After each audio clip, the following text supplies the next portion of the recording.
महिला दिनानिमित्त नक्कीच हे विचारावं असं वाटतं की राजकारणामध्ये महिलांची संख्या वाढली पाहिजे का? आणि हे स्वरूप आता कसं बदलतंय आणि ह्याकडे कसं पाहता? मला असं वाटतं, मी जेव्हा आमदार झाले तेव्हा आम्ही 2च महिला होतो, मी आणि माधुरी मिसाळ. आणि नंतर त्या वाढत गेल्या. आता भरपूर आम्ही महिला आहोत, 30-35. पण ती समाधानकारक संख्या नाही आहे. अजून महिलांचं वाढायला पाहिजे, संख्या वाढायला पाहिजे, त्यांचं बळ वाढायला पाहिजे, त्यांचा आवाज वाढायला पाहिजे, दृढ व्हायला पाहिजे. आणि त्यासाठी जसं स्थानिक स्वराज्य संस्थांमध्ये आरक्षण आहे तसं इथे पण भविष्यामध्ये येईल असा मला विश्वास आहे आणि महिलांना खूप मोठा संधी आणि व्यासपीठ मिळेल.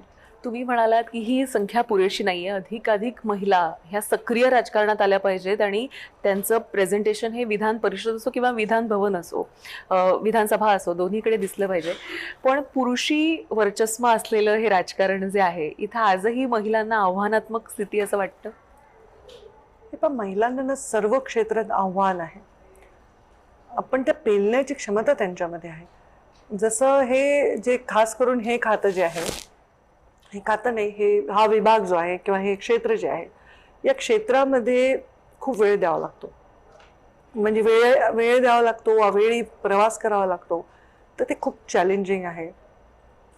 महिलांच्या सुरक्षेच्या दृष्टीने, त्यांच्या घरच्या त्यांना जो वेळ द्यायचा असतो त्याच्या दृष्टीने, आणि त्यामुळे ते एक चॅलेंज आहे. महिलांचं अजून एक असतं की महिलांचं कितीही त्या काम करत असलं की त्यांचा ओढा घराकडे असतो. जसं माझं काम झालं की मी लगेच दुसऱ्या क्षणाला गाडीत बसून घरी निघते.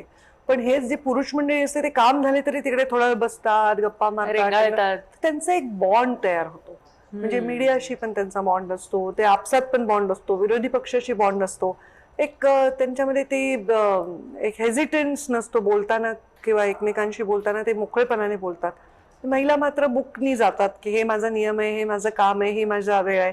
तर एक तो थोडा रेस्ट्रिक्शनचा भाग वाटतो मला. पण महिलांसाठी हे फील्ड डिफिकल्ट असलं तरी, कोणतेही फील्ड महिलांसाठी डिफिकल्ट आहे. तुमच्या क्षेत्रात सुद्धा फार कमी प्रमाणात एडिटर्स पर्यंत महिला पोहोचतात, खूप कमी CEOs असतात, खूप कमी हाय प्रोफाईल जॉबमध्ये महिला असतात, कठीण कामांना महिलांना देण्याचं टाळलं जातं. तर या सगळ्या गोष्टी आहेच.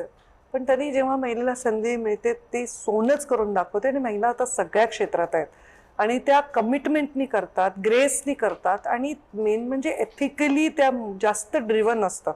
म्हणजे जास्तीत जास्त मूल्यांचं रक्षण हे महिलांच्या कामातून होतं असं मला वाटतं.